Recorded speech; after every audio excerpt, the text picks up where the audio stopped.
avec notre petite table ronde, notre petite séquence eau et industrie. L'exemple industriel wallon qu'on avait envie de vous faire partager cet après-midi, il est porté par l'entreprise sidérurgique NLMK, basée à La Louvière en Wallonie. Ils vont vous expliquer ce qu'ils font, c'est de la sidérurgie. Ils sont deux pour porter ce retour d'expérience et ils s'exprimeront à tour de rôle. Merci de bien vouloir accueillir Omar Raissouni, qui est Project Manager Amélioration, tout est dans le titre, au sein de NLMK. Il est accompagné de Monsieur Yves Clérens, responsable environnement. Ils sont prêts, la présentation est calée. C'est à vous, messieurs. Merci de les accueillir, s'il vous plaît.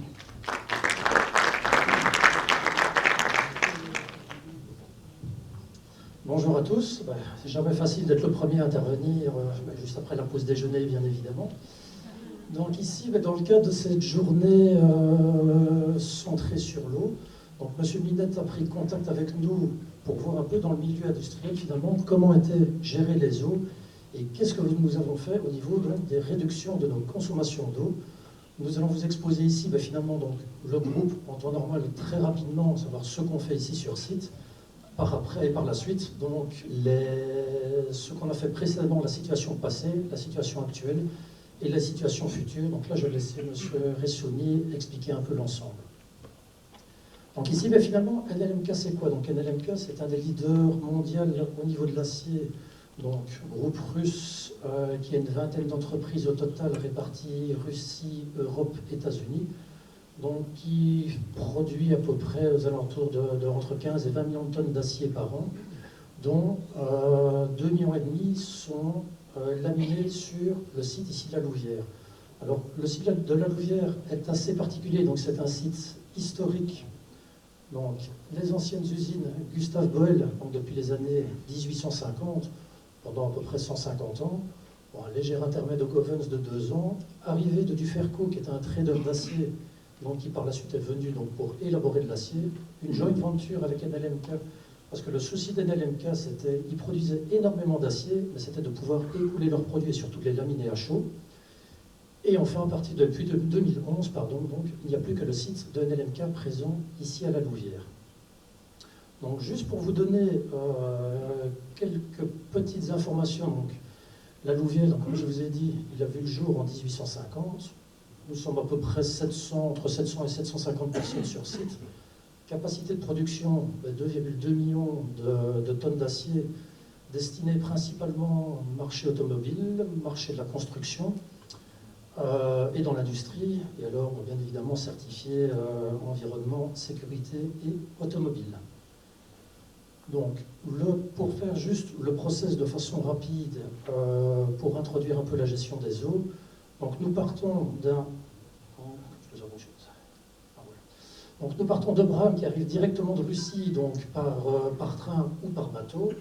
Passage dans des fours de réchauffage à température 1250 degrés. Un premier laminage au niveau d'un quartier dégrossisseur. Passage dans un train finisseur pour continuer à diminuer l'épaisseur de nos produits finaux. Enroulage des bandes donc, directement en coil. Et puis par la suite, au besoin, donc on relamine ces coils, on les décape à l'acide chlorhydrique et on les relamine en fonction des produits finis, ou en tout cas des caractéristiques que notre client demande. Donc client, comme je vous avais dit, donc majoritairement automobile, construction, bon, j'en passe des meilleurs. Mais je vais surtout laisser la parole maintenant à M. Raissouni concernant la réelle gestion de la qualité des eaux et des quantités des eaux. Bonjour à tous. Je suis le project manager, je gère chez NLMK tout ce qui est projet d'amélioration dans tous les domaines et aujourd'hui je suis plutôt sur la gestion des eaux. Je vais un peu vous présenter ce que vous voyez ici.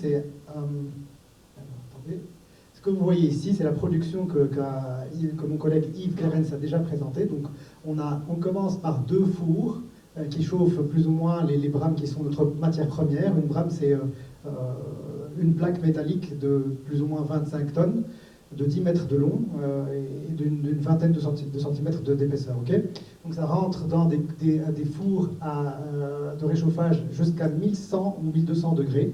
D'accord, ça passe par ce qu'on appelle nous, c'est des quartos, c'est des 4 cylindres qui vont aplatir la tôle ou la brame, jusqu'à ce qu'il y ait quelques centimètres. On passe de 20 cm à quelques centimètres. Puis ça passe par un finisseur, c'est 6 x 4 cylindres qui vont aplatir encore une fois de quelques centimètres à peut-être bien quelques millimètres selon le besoin du client.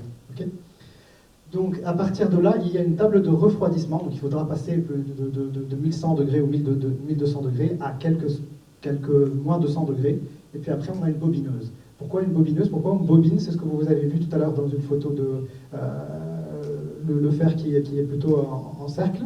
Donc ça en gros, parce que ici on a une dizaine de mètres avec 20 cm. À la fin, si on a quelques millimètres, la tôle est très très longue. On peut atteindre jusqu'à 1 km. Donc pour transporter quelque chose d'aussi long, il vaut mieux le rendre circulaire et c'est plus facile le transport.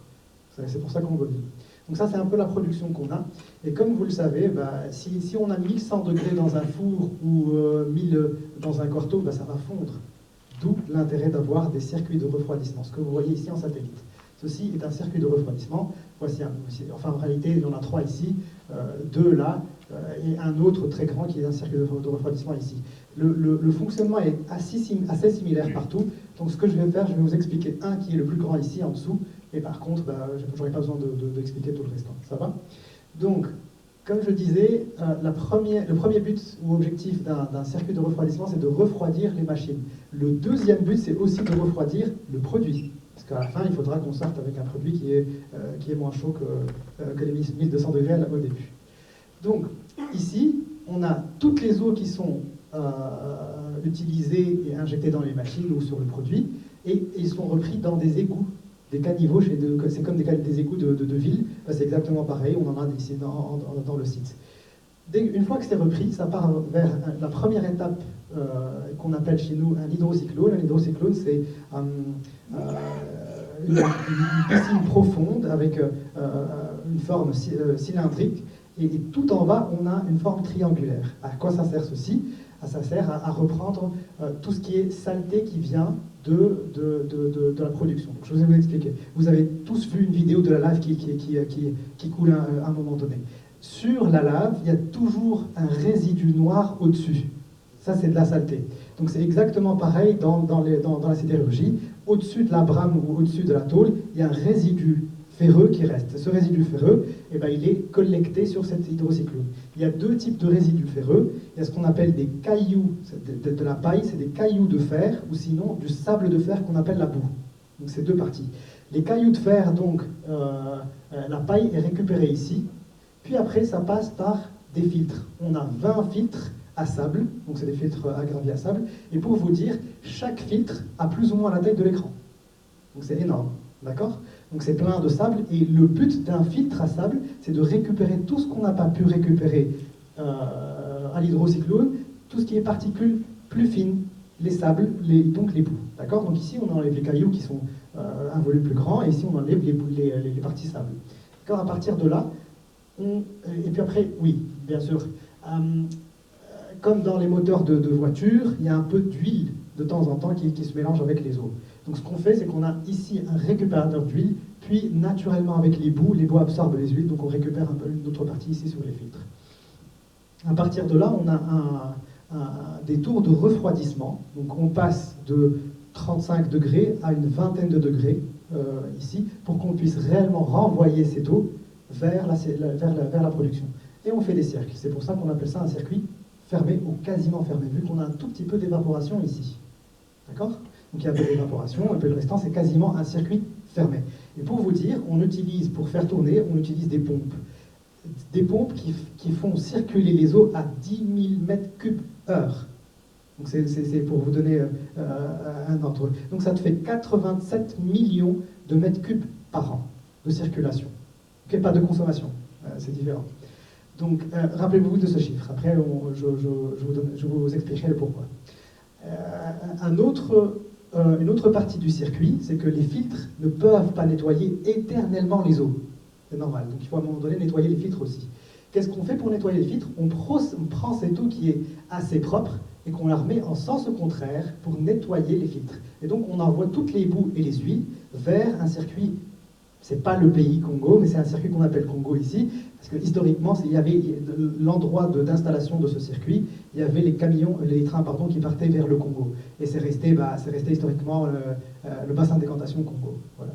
Donc pour la petite anecdote.